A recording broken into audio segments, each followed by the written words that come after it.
This album, I was just like, I want it to sound just like me. I want it to sound, I love this. I love all of these things. And I feel like this is the music that I would put on all the time. And I feel like it's not really trying to emulate anything, it's trying to bring everything together. Sweaty crowds, heavy breakdowns, and plenty of pyro. On a surface level, the worlds of EDM and rock share more DNA than you might think. But what if we took the very core of those two distinct sounds and managed to blend them together into something new, something cohesive and authentic that celebrates both equally? As genre lines in 2023 continue to blur, Illenium, aka Nicholas Miller, delivers his self-titled album, exploring emo, pop-punk and metalcore on a record that he describes as the most authentic version of his art to date. Nick joins us to talk working with the likes of Spiritbox, Motionless in White, Avril Lavigne and Travis Barker, as well as building a world for his music to live in and bringing his own personal journey into his songs. I'm James Wilson Taylor, and this is the Rock Sound album story of the self-titled album by Illenium.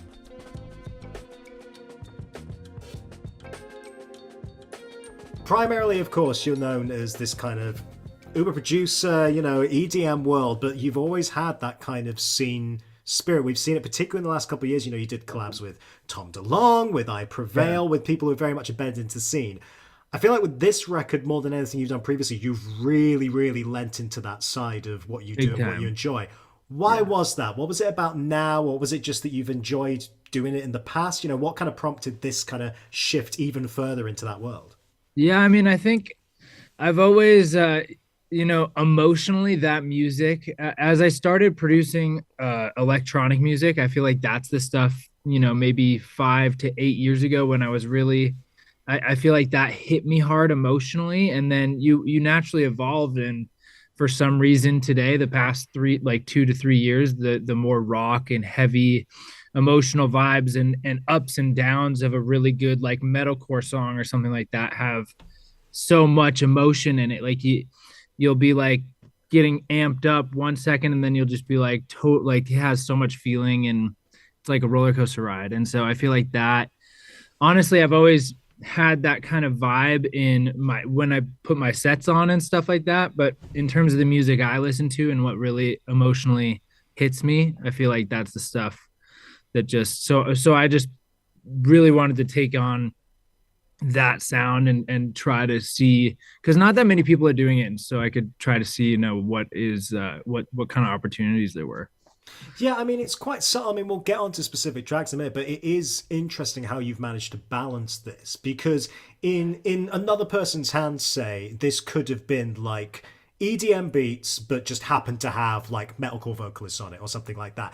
Yeah, you've been very, very careful in terms of like actually blending those two sounds together. Mm-hmm. It works. It's very cohesive the way it's kind of come together. I imagine that must have been something you're quite conscious of. You wanted it to be, I take it you wanted it to kind of find a way to be authentic in both worlds in a way, right? 100%. I think it can go wrong very easily. I feel like if it's too stock in either direction, it has to has that, because the good songs in both of those worlds have real feeling, real, it happens organically and it just feels like totally natural. Whereas I feel like if you just throw a metalcore, even if they're an insane vocalist, on a very stock sounding EDM song, it's just like, to me, it's just so not pleasing. I don't know why. But yeah, I feel like it has to have that core that is very true to both sounds. Did you have people in mind when you were building certain beats, or was it more a case of like, oh, I would love to work with those people, let's see what comes up? Why did it kind of start for you? It kind of both. I guess there were songs in both, but I'd say the majority was, I knew I wanted to kind of lean into this sound, and I was really excited about kind of blending. People blend electronic and EDM and stuff. Electronic and rock music, but I feel like I had found this niche in the whole sound where it felt really natural to me, and I was feeling. And so as I started messing with it, I feel like I actually was just, I'm such a fan of all of these bands I worked with that I would just find a way to reach out to him from the start, and we'd meet up, and I'd record like a 10-second little intro guitar loop the night before or something like that, at least to present something. And then we'd vibe on it, we'd write on it all together. And then we'd pretty much create like the basis of a rock song. I think that's kind of the important part is like I wanted to start in their world and make like, I just want to write a song with you, how you want to write it, how the music I love hearing from you guys. And then once we did that, I was able to kind of take that back and put more of my influence into it from the production standpoint. And it was so fun every time. It was so fun. Yeah, it makes a lot of sense and it comes through. I mean, I want to touch on some specific tracks, Yeah. obviously, and specific artists. I think Shivering with Spiritbox is the best example of that marriage we're talking about, of like a little bit of their world, a little bit of your world. We were pretty much just, we wanted to write a chorus over that first, it was the first 30 seconds, but that's what we made the first day, or I guess it was like 45 seconds that first day. And we finished the chorus. We got her screams. Oh, she's so freaking good. We did some like ad lib stuff. We did a little bridge, and I didn't have any of the verse production or the builds or the drops or any of that stuff. So I have never been so excited to go home and work on a song. Like I just would listen to that 45-second intro into the chorus. That's what we wrote that first day, and we were all so stoked on it. And I just knew, I was like, oh, this is going to be such a freaking banger. Like I want to take this home and structure it out. So I made room for the verse, and then I kind of just had, that one vocal sheet, the like pre-drop, first drop vocal, not the scream, but that pitched one. Oh my God, I thought it sounded super sick, and I knew there was going to be like that epic emotional moment. But yeah, kind of just like, it's not a plan, it's like you just go in, and I have a little thing, and I'm like, do you guys like this? I have more if you want to listen. And we just vibed on it. It's funny. Motionless in White, I've got to mention as well. Like Nothing Ever After, that is, it's so matching with what they've been doing on their most recent record, actually, which I absolutely loved. And a song like Werewolf that they put out, it was that big, high, gothic, but bit of pop edge to it and everything as well. Sure. This has got that, but with that added subtle tinge of when that breakdown comes, we got a big ass beat in there as well. And it feels like the next step of what they would do, I think, in a lot of ways. Tell me a little bit about working with Chris and the guys there. That was a similar situation. I had the first, I really like that song because there's just like a subtle symphonic element to, like, I feel like it has there's this kind of constant string happening, and like it's really, the instrumental is like haunting but really beautiful. I feel like I just came with a little part of that, and then we built on. It's so fun to write these songs because you just build on each other. That was fast. Chris is the freaking man too. His voice is insane. Like live, I was just literally sitting there, like eyes closed, and just goosebumps everywhere hearing him. Like he just nailed that whole chorus. So good. Writing with him, and it was a very similar situation. We pretty much wrote that first verse, first chorus, and then I didn't know what to do because it was such a weird tempo for me. I am so bad at like the mid-tempo 110 stuff. And I was like, because I feel like for like my shows and stuff like that, I wanted it to have like a really epic part. And so experimenting in that 112 range, like it took me a while to kind of figure out that heavier drop. And my favorite part of that is when it goes into the halftime, and I just feel like it's just like freaking, I want fire and everything. It's gonna be sweet. But yeah, that production took me a little while, but it's probably my favorite song to go back and listen to right now. I mean, I love Shivering, but I always love going to songs that aren't out yet for some reason. As soon as they're out, I'm just like, goodbye. And then but whenever I go back to listen to a song, Nothing Ever After is definitely the first one. Especially in the morning, you just get amped up. It's so good. I gotta say, it stood out to me as well, man. That one, that's definitely up there for me and one of my favorites on this record. It's just so like, it's got, and then that, like, I was really nervous about that kind of trance buildup at the end because, gosh, those can go so cheesy wrong sometimes. And I feel like I just threw enough distortion and it kind of has this, bunch of minor nines in there to make it retain like that dark vibe. I feel like, and I love that part. It's one of my favorite parts now. It's sweet. Yeah, it works really, really nicely, man. It really does. And then another kind of key moment that stood out for me is obviously the track with Avril and Travis, because I Yeah, think the key thing in there is, we talk about the marrying of the two sounds. Like, if Avril put that song out tomorrow and just said it was an Avril Lavigne song, I'd believe it. It is you 100%. guys have worked really hard on that to make a proper authentic pop punk sound, which you Yeah, wouldn't necessarily expect, obviously, from like a kind of EDM artist like yourself. But it 100%. works and fits so well. I take it you must have been kind of aiming for that old school Avril comes out in this a little bit. I I feel love, yeah, like. I mean, I've always loved her voice. She absolutely killed this song. And I think that that's very much I didn't want to mess with it. I feel like there's like I would go and be like, man, do I need to put more, of my old sound in this? Like I'd go try it and it would kind of work, but it's just like this is meant to be a pop punk song. I was there writing. I loved like just getting in there and jamming with Travis. One is like cool, a fanboy moment, but also it just I feel like that's what it's supposed to be. It's just supposed to be this all pretty much acoustic instruments or like electric guitars and everything like and her voice just sits perfectly. It's like the song is what it should be, and I remember the chorus like every day. So it was fun to just kind of like whatever. I'm gonna let this one just live in that world entirely. I'm not gonna try to bring it too much into mine. I feel like that having a balance is okay. So how collaborative was that kind of process? Because clearly you've got a huge host of really talented lyric writers that you've been teaming Huge, up yeah. with. Was it a case of, are they bringing ideas to the table like from that jump, or are you working on lyrics together? And what was that Yeah. actual process like for you? So this album was I was probably I don't know exactly the number, but large majority in the room from the start writing with everybody.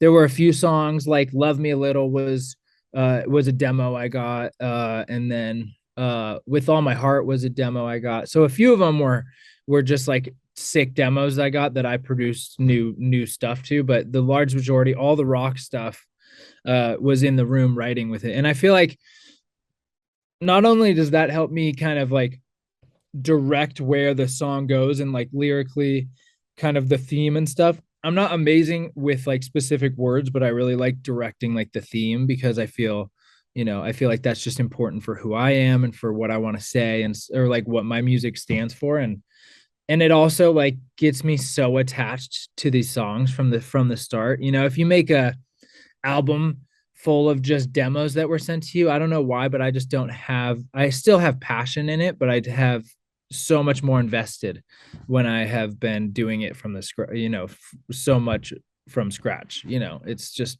so fun and it just has more of you in it. A lot of things that you want to say are, translated in different ways. So I always love doing that as much as I can. It was tough because COVID, it was so hard to do that. So it was I was ready to have as many right when my last album came out. I was doing sessions. I was in LA like just under 50% of the time. Yeah, it was great. It was fun. Yeah, that's really nice to hear, man. And in terms of those lyrics specifically, is there any moments on there maybe that fans have heard or haven't heard at this stage, but is there any moments on there, any particular lines that you're like, yeah, that's the one, we nailed it? Any you're particularly Oh, proud of? Any turns oh of phrases? man. I mean, it goes from there's so many different. Starfall is the intro to it, and that's the first time me and Trevor just sang it, and the lyrics are like such a vibe. It's a total trance song, and it's just like meant to, live. It's just gonna be like you're here, you're meant to be here. It's everything is good. Like this is it's just beautiful. But I don't think the lyrics are like genius or anything. I think it's simple as hell. It's just like got that really good feeling vibe, but in terms of lyrics, oh my gosh, that's so hard. I mean, I think my favorite lyrics are Nothing Ever After. Overall, I think that whole song is just the way, I mean, Chris, we all wrote it together, but he just had some really cool twists on stuff, and I feel like overall it's just such an emotional freaking song with the instrumental to the lyrics, everything. It's just like it for me, it hits me so goddamn hard.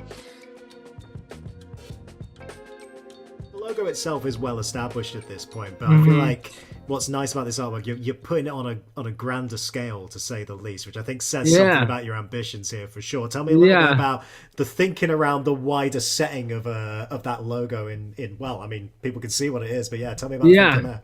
I mean, it goes deep. I mean, the Phoenix logo for me has always represented, the ability to kind of reform yourself and have a rebirth and come from darkness or go through, as a human trials or struggles and be able to kind of learn from that and take important life lessons and become a better person. And this community that I feel like I've been lucky enough to be a part of in the electronic sphere, I feel like really embraces that and really takes that to a whole nother level, and it's just like a healing community. And I feel like just having that, I'm so lucky to have that. And I feel like this album artistically, I mean, there's a whole world that goes with it. We're putting out like a mini movie. We have a graphic novel. There's crazy character development, and I love kind of making everything grander feeling if I can, and without going into like an hour long synopsis of this story. I mean, I can talk about this for freaking ever, but it's really cool. There's like my first few albums were in this certain timeline, and then this is kind of the prequel, very basis world building and character development of that whole thing.